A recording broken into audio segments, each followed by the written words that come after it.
Over the past year, my administration has taken extraordinary steps to make sure the United States has all of the critical minerals and rare earths that we need. We're investing in mining projects. We're expediting federal permitting. The federal permitting, and a lot of it is Lee Zeldin, who's been fantastic, but federal permitting is such a big deal. And we're doing that. The permitting of mines and signing major critical mineral deals with countries from all over the world, and we're getting along with all of them. Every one of them, they want to be in the proper position. We're working very well with countries from all over the world. Today, we're building on these achievements with this vital new reserve. And now I would like to ask Exim Chairman John Yovanovitch to say a few words, followed by our friends from business in Congress. We'll go over that. But we have some great business leaders, the best, here today. And John, if you would start it off, that'd be great. Yeah. Thank you. Thank you, Mr. President. The President gave us a very clear directive.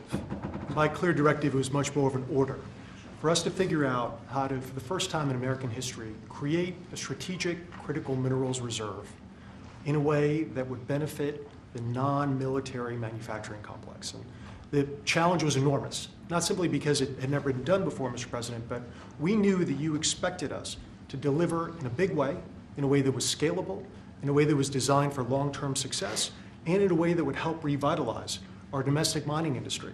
But most importantly, most crucially, that it not be subsidized by American taxpayers. And so that's exactly what we've done. Mr. President, what you've announced today is a truly uniquely American solution. It brings together our capital markets, which are the best and biggest in the world, with our manufacturers, our innovators, our miners, all pitching in to make this possible.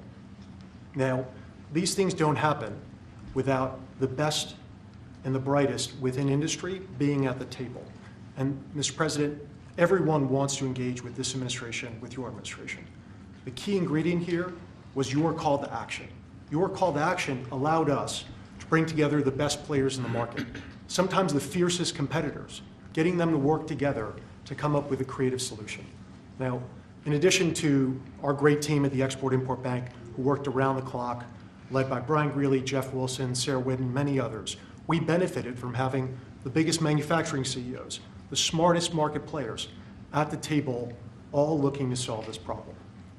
So what we have with Project Vault is marrying the capital solution with what we need when we need it most. And the best part about it is that the American taxpayer will earn a return on financing the first ever strategic critical minerals reserve in history. And we thank you, Mr. President, for allowing this to happen. All of the people around us today help make it possible. Our cabinet secretaries, our top CEOs, their teams, top market players, whether it be GM, GE Vernova, Boeing, Clarios, Google, Mercuria, especially Brian Fallick, Hartree, Traxxas, our friend Robert Friedland. All of us work together, Mr. President, to deliver this for you, and for the American people, so that manufacturers and workers all across the country can rest assured they'll have what they need when they need it most. So, and you're covering everything with this. We're not just doing certain minerals and rare earths. We're doing everything. Everything on a critical What about list. Magnets? We're focused on the critical raw materials, and we anticipate that led by our great manufacturers, will help breed even more solutions. Great job. Thank you Mr. very much. Secretary. Doug Burgum, please. Mr. President, again, I want to echo what John said, which is a great thank you to you. You've set the direction, and when you took office, you've done more in the last year for mining and minerals in our country, perhaps than any president in history. Just like drill, baby, drill, you said mine, baby, mine. And what's happened in our country is you've led us through deals with equity deals for the first time. The United States of America is driving equity deals to help sustain and balance this market. You unlocked Alaska with the Amber Road project. That opened up over 1,700 mining claims in Alaska. And of course, on beautiful clean coal, we've got critical minerals that are co-located with that coal, and we've unlocked that. The Biden administration did 0 coal leases during the last 4 years. You've done hundreds of millions of tons of coal leases. That's going to help drive electric prices down in America. Permitting, you mentioned this in your remarks. There were some permits that had lingered for 29 years. They got done in 4 months last year under your administration. And under your emergency authorities, some of these permits got done in as short as 12 days. You helped create a club of nations to help balance out the fact that we didn't have markets that were functioning around critical minerals. You led off with Australia, Japan, Korea, Saudi Arabia, and Thailand. This week we'll announce 11 more countries that are joining that club of nations as part of this global coalition. And behind that in the pipeline, there's 20 more nations that want to join under your leadership to allow for trade of critical minerals. And then here we stand today with the teamwork that was described. This would not have been possible without the incredible cabinet that you put together. Marco Rubio, Scott Bessent, Howard Lutnick, Chris Wright, and many others were involved in bringing this together through the vision. Standing with us today are some of our chairmen of our great congressional leadership who also have supported this and helped us find a way to do this without any appropriations. This is happening without tax dollars. And of course, our team on the ground here at the White House, including David Copley and everybody else at the NSC, David leading the global supply chain work, the folks working with the XM Bank team, working around the clock to make all this happen. So again, when you lead, when you put out a challenge, the teamwork happens. And then here we stand today. This is the largest XM Bank deal in the history of the XM Bank by more than double. And this is going to help drive national security. It's great for American manufacturers. It's great for American workers. Congratulations, President Trump. Thank you. You're doing a fantastic job, Doug. Thank you. Could I ask Mary Barra, the Chairman CEO of General Motors, which is setting records every single day, and she's doing a fantastic job, to say a few words and also discuss how good the car business is now in the U.S., please. Well, Mr. President, I want to thank you for your commitment to strengthening U.S. manufacturing and supporting the auto industry. Also want to thank your cabinet and members of Congress and the whole team here that made this possible today. Having a resilient supply chain is critical for our nation, and it's critical for all industry, especially the auto industry. We have been strengthened with many of the different policies that have been put in place over the last year. So I want to thank everybody for that. It not only supports U.S. manufacturing, it supports job creation. It also supports the consumer, so thank you. And business is held very strong. We still see a strong consumer, so I'm excited about 2026. I think it's going to be a record with all of your new plants opening up and everything else in our country. So, in our country. Robert? Please. Mr. President, thank you so much for what you've achieved. Everything we touch, we either grew it agriculturally, and you've helped the farmers, or we mined it.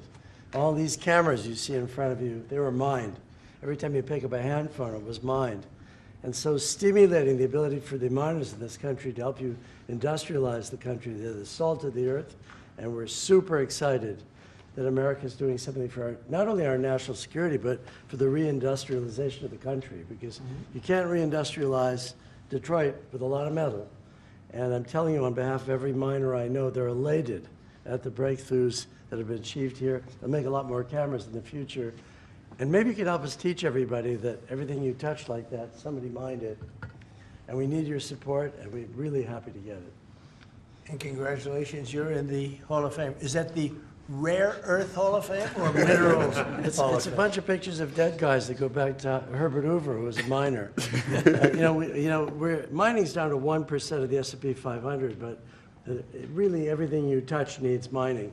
And this is the first administration with your support where we've got hope. We can go out and really do it. So as I last met you in Saudi Arabia with Mohammed bin Salman. We're working in Chile. Right. We want to bring these metals back to the United States and refine them and use them right here. And the vision of this administration, Howard Lutnick's been helping a lot. A lot of people at Exim Bank have been helping a lot. I'm just telling you, the morale of the miners is sky high. Doing a great job. Thank you very much. Congratulations. That's a big deal. Thank you. Thank you. How about French Hill? Say a few words, please. Thank you, Mr. President. Well, on behalf of Congress, Chairman Westerman could talk about how he's helped unleash the ability to mine through permitting reform. And Senator Marino and I serve on the House Financial Services Committee and Senate Banking Committee. And we're best in this country when we take the private sector and we leverage it to unleash the directions that you're made. And so together with our reauthorization of the XM Bank, we leverage that resource with private sector dollars to make this a success. And it's going to be a huge strategic change in America's industrial capacity. Big difference, right? Big difference. There's never been really anything like what we're doing. Bernie, please. Not to be hyperbolic, but if you hadn't been elected, the auto industry in America would be over. The It would be country would be completely over. The country would be over. Well, but the auto industry would have been gone first. What the Democrats had done with electric vehicles, the mandates, what you were able to accomplish last year, Secretary Lutnick, what Secretary Bassett was able to do with your leadership has transformed the auto industry. And I tell you, it's never been better for people in the auto industry. I hear it from all my friends. They are elated. And the worst part is that the people that you really saved were the car dealers in California, Yeah. in New York, Can you in believe New it? Jersey, right? And they fought me all the way, Mary, right? They fought me all the way, and now they're saying, thank you very much. But you're doing a great job. Thank you, Bernie. Scott? Sir, as you always say, economic security is national security, and a country does not have sovereignty if we don't have control of our critical minerals, don't have control of our steel production and our industrial base. And thanks to the work of everyone here through your leadership, this was a public-private partnership that only you could have assembled. And we are taking back our sovereignty, and we are going to have this Vault project, a strategic mineral reserve. And I can't tell you how innovative and exciting this is, and the level of security it is going to give us going forward is phenomenal. And how is your new, and I think new and improved Fed chairman doing? How's that all going? So he's off to a great start. I think so. He had so much built-in credibility, and as the American people, smart people, like the Representative Hill, the Senator Moreno, they already knew him, and as the American people get to know him, the important thing is that they will be able to trust the Federal Reserve to steer the Yeah. economy for them. He's going to do great. Howard, please. So prior presidents took America for granted. They let our critical minerals only be controlled by China. They let our mining business go to hell by closing all the mines, closing our coal plants while China opened them. They let our auto industry, right? We used to produce 75% of our cars in America, and when Biden left, it was below 50%. We were just letting all of these industries just be shredded from America. And thank goodness you are in this chair, changing it and taking it back. We are taking back critical minerals. We are taking back mining. We're taking back the auto industry. You're going to watch us take back pharmaceuticals. We're going to take back semiconductors. None of this could possibly happen without your leadership. And it is the most fun to stand back here with your leadership because we are changing America back and making it great again. That's very true. Anybody would like to say anything else? Amen to that. You guys okay? Everything all right? Chairman? Well, thank you, Mr. You're President. such a good man. Go ahead. It's a great day, and it couldn't have happened without your leadership. And I think people will be talking about this for a long time because we're bringing back American mining and American manufacturing. You know, God blessed our country with abundant resources. Secretary Burgum talked about the Ambler Road. 49 critical minerals that can be mined in sufficient quantities just in that one area, but from northern Minnesota, Arizona, my home state of Arkansas, we are blessed with all these minerals. They're just in the ground. But when we get them out of the ground and not only mine them, but refine them and process and manufacture with them, it'll unleash great wealth for our country, and that'll just build on all the other successes. So thank you for what you've done. It's a great day. And how does it feel to be in the Oval Office? Is that crazy? Were you ever here? No, I've never been here, sir, but Most it's people have. fantastic. All the Mary's gold. been here a little bit. Yeah. Right? But it's a special place. Never been so beautiful either. Yeah, questions, please. Mr. President, speaking of the Fed, would you like to see Janine Pirro drop the investigation into Chairman Powell to help? Senator Tillis has basically said that, you know, he's not going to really be working That's with why the he's not a administration senator very to help soon. bring war. So would you like to see the investigation No, she's go got to away? take it to the end and see. Like you're doing a small renovation, and they've spent almost $4 billion doing a small renovation. I'm doing buildings. I built a hotel, the Waldorf it's called, and I did it for around $200 million. It's a much bigger job. They're spending almost, it could be $4 billion. I'll tell you what, I don't even see an end in sight. I feel badly for the new Fed chairman because he may not have an office for 4 years. I don't know what these people are doing. So it's either gross incompetence or it's theft of some kind or kickbacks. I don't know what it is, but Janine Pirro is incredible, and she'll figure it out. But no, you want to take it and just find out what happened, because we can't go around doing a renovation of a small little complex, very small, couple of little buildings, and spend billions and billions of dollars on it. Something went wrong. We have to find out what it was. Yeah, please. Mr. President, thank you. Speaking of renovations, you announced you wanted to build a new and spectacular entertainment complex at the Kennedy Center. Right. Do you plan on tearing it down, and how much will all of the renovations cost? Probably around $200 million. And, you know, it's funny, in real estate and building, I've done so much of it. I've done so well with it. You want to sit with something for a little while before you decide on what you want to do. And, you know, we sat with it. We ran it. It's in very bad shape. It's run down. It's dilapidated. It's sort of dangerous. Things fall out of ceilings. You've seen it. And we had some big events there. We had a lot of great events there over the last year, but you can't do any work because people are coming in and out, and you have the workmen. We have a marble man over there the other day. He said, you know, every time I put down a piece of marble, people are stepping on the marble. They don't even have time to dry. And you can't do the same quality job if you close it, and, you know, we're fully financed. And so we're going to close it, and we're going to make it unbelievable, far better than it ever was. And we'll be able to do it properly. I was thinking maybe there's a way of doing it simultaneously, but there really isn't. And we're going to have something that when it opens, it's going to be brand new, beautiful. I'm not ripping it down. I'll be using the steel. So we're using the structure. We're using some of the marble, and some of the marble comes down.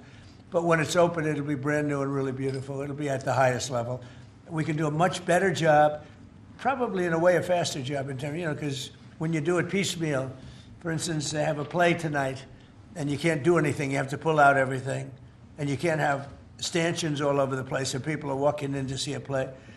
So we'll be closing it sometime around July 4th. It's like we'll close it on July 4th in order to do something great for America. And then we're going to build it. We have great contractors. We're going to build it, and we'll do it right. We're using the highest grade marbles, the highest grade everything. It'll be brand new.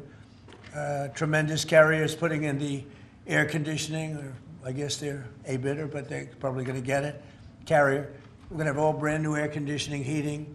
The steel will all be checked out because it'll be fully exposed. You know, it's been up for a long time, but as anybody knows, it was in very bad shape. Wasn't kept well before I got there. So we're going to make it. I think there won't be anything like it in the country. Sir, Mr. President? Yeah, please. About your meeting with President Petro later this week, he's been quite critical of you since you spoke back in January after the Maduro raid. What would you like to hear from him tomorrow in terms of drug trafficking in Venezuela? What are your expectations? I mean, he's been very nice over the last month or two. He was certainly critical before that, but somehow after the Venezuelan raid, he became very nice. He changed his attitude very much. So, no, I look forward to seeing him. He's coming in. We're going to be talking about drugs because tremendous amounts of drugs come out of his country. And I look forward to see. We're going to have a good meeting. Yeah. Mr.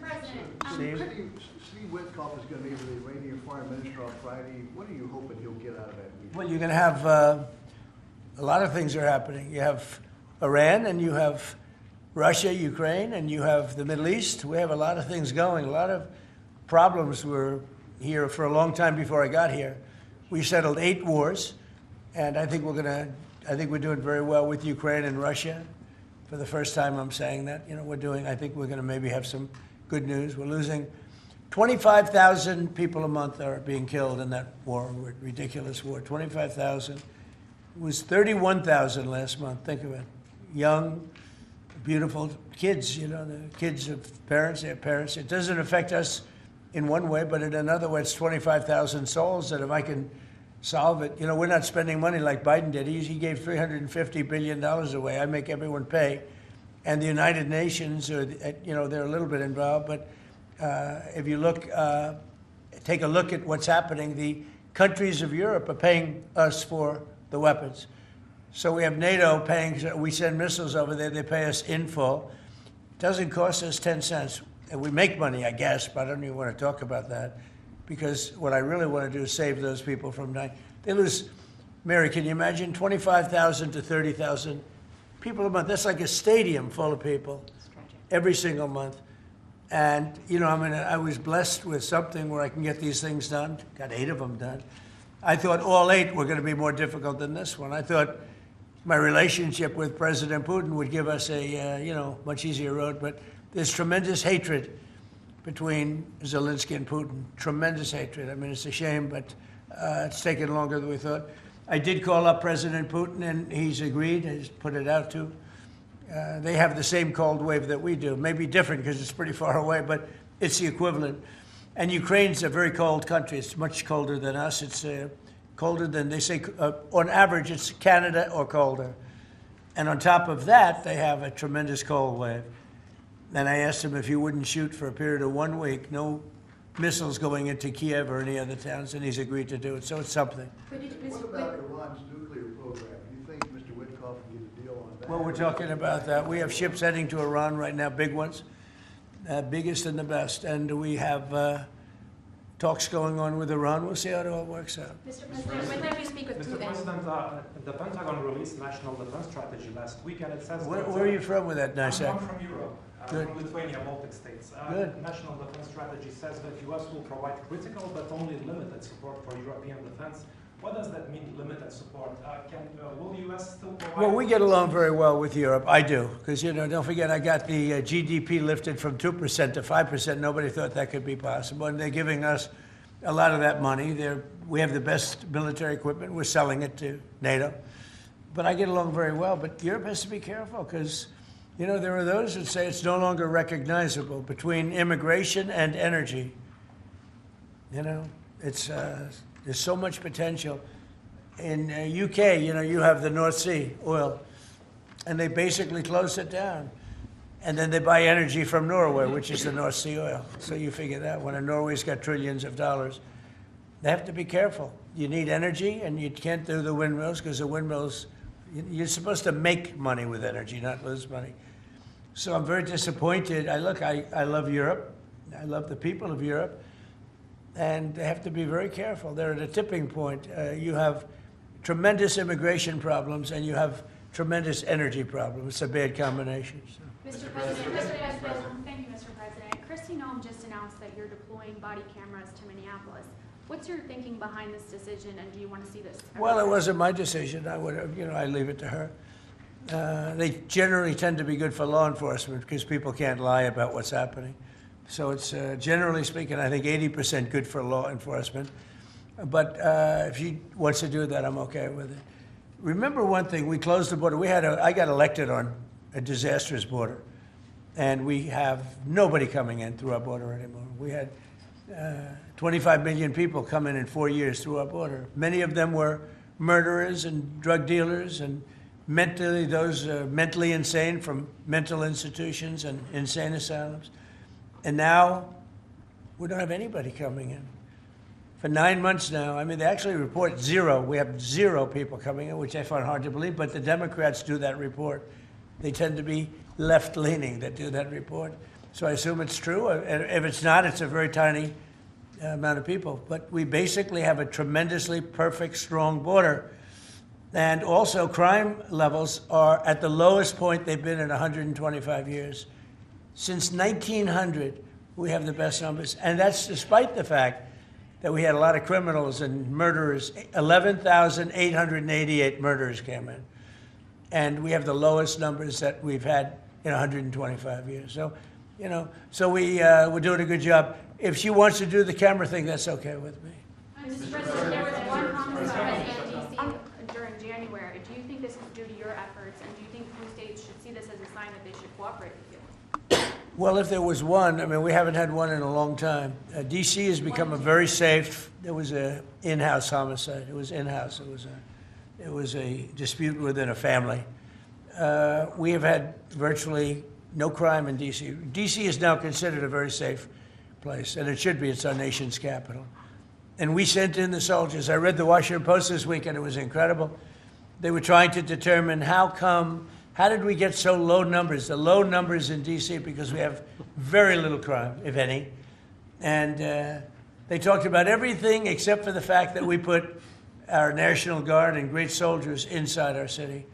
They didn't want to mention that. It's how dishonest. Because if we didn't do that, you'd have tremendous crime in D.C. And I get thanked every single day by people that work in the White House people, young ladies, men, they come up, thank you, sir, for making D.C. so safe. They walk to work now. A year and a half ago, they wouldn't have walked to work. They would have been killed or mugged or something would have happened to them. So it's, it's a great honor, but you got to read the story in the Washington Post. They do it. Crime is way down in D.C. Now, what's the reason for it? The reason for it is we have very big, strong, good-looking soldiers standing around. And I think they make the place look better. But this is our capital, and we have a very safe capital. We had a very dangerous capital before. Yeah, please. Sir, yesterday you said you were speaking to people about Cuba to reach an agreement. What sort of agreement are you hoping to reach? Is that with the Cuban government? Well, it's a failed nation now, and they're not getting any money from Venezuela, and they're not getting any money from anywhere. It's a failed nation. Mexico is going to cease sending them oil. So I'd like to take care of the people that are here from Cuba. You know, we have many people that came from Cuba that were thrown out of Cuba or that fled Cuba. They came over on rafts. They went through shark-infested waters. I don't know how they did it. And that was many years ago. Many would like to go back. Many would like to at least visit their relatives. And I think we're at a pretty close point. We are dealing with the Cuban leaders right now. Mr. President, the Wall Street Journal reported that the royal family of Abu Dhabi invested hundreds of millions of dollars in your World Liberty Financial. Can you explain why you decided to take that investment? Was that a transaction? Well, I don't know about it. I know that crypto is a big thing, and they like it. A lot of people like it. The people behind me like it. My sons are handling that. My family is handling it. And I guess they get investments from different people, but I'm not. I have all I can handle right now with Iran and with Russia and Ukraine and with all the things we're doing. So I don't know exactly, other than, I'm a big crypto person. I'm the one that probably helped crypto more than anybody because I believe in it. And the reason I believe in it is because if we don't do it, Scott, I think we can say then China's going to do it. Right? Yes, sir. If we don't do crypto, then China's going to do it. And it's just like AI. We're leading AI by a lot. And if we weren't leading, China would have led. They're very capable. They're very good. What do you have to say about that? You've made America the digital asset capital of the world. We did the Genius Act for stable coins.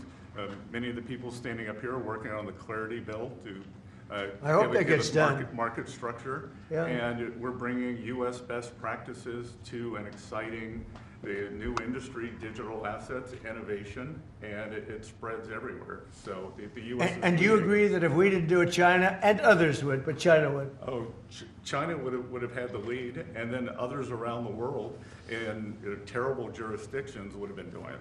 And on Iran, sir, can you say what your congressional military action is? Well, I can't tell you what I'm going to do because right now, we have a tremendous force going there, just like we did in Venezuela, even bigger.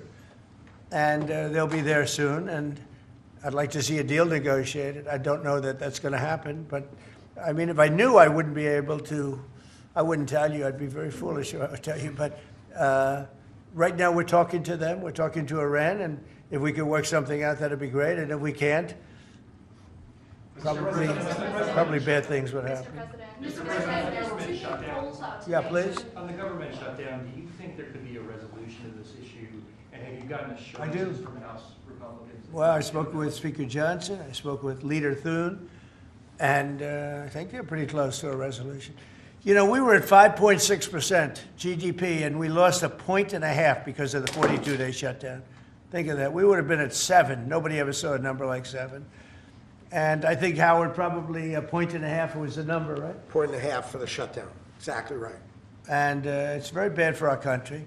But despite that, we have the highest numbers we've ever had. We're doing well. We're going right through it. But I will say that I spoke with Senator Schumer numerous times, and I don't think they want to see a shutdown either. Mr. President, are you going to sue Trevor Noah? Last night in a post, you alluded that something could be coming. Yeah, this well, way. he said that I spent time on Jeffrey Epstein's island. I didn't. I mean, he's a lightweight, this guy. He's a terrible, I think he's terrible. I thought he did a terrible job at the Grammys. I thought the whole Grammys was terrible. I watched part of it. It's not watchable. But he was a lousy host. I'd say not as bad as Jimmy Kimmel, but pretty close. And no, he made a statement about me and Jeffrey Epstein. I have nothing to do with that. I have nothing to do with Jeffrey Epstein. And in fact, if you look at the DOJ, they announced, they released 3 million pages. It's like this is all they're supposed to be doing. And frankly, the DOJ, I think, should just say, we have other things to do, because that whole thing has turned out, I mean, other than Bill Clinton and, Bill Gates and lots of people that there are a lot of questions about it, but nothing on me. But it was even sort of better than that, because they found that Jeffrey Epstein and this sleazebag writer named Michael Wolff were conspiring against Donald Trump to lose the election. So Epstein was conspiring with a writer for me to lose the election. So right there, you know that I had nothing to do with this guy. But yeah, it's a terrible thing. The amount of time that's being wasted. When Epstein was alive, like 10 years ago, nobody cared about it. But they're only doing it. But now it's really hitting back on them because Bill Clinton is such a big part of it. The Democrats are pushing it. And the problem is that it's turning out to be the Democrats that were with and conspired with Epstein. So I think you're probably going to see a little pullback from them. But think of it. They were working together to try and help me lose the election.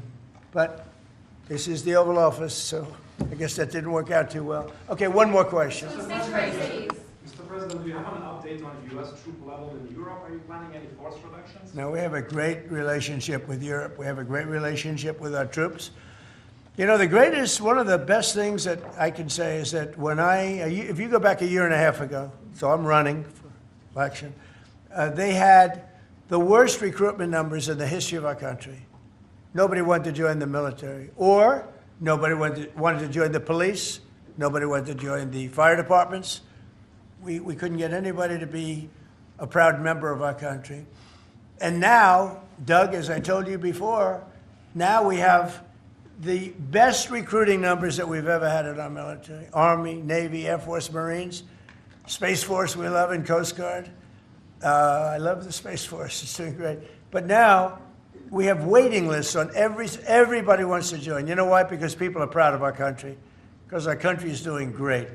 I think Mary can say the same thing. You had lots of people not working so well, and now you just wish you could get them in faster. I know that it's hard to get them. Yeah, we continue to bring people in and have training programs. We're Right. investing in the U.S. Training workforce. people. Yes. But 2 years ago, you didn't see anything like this.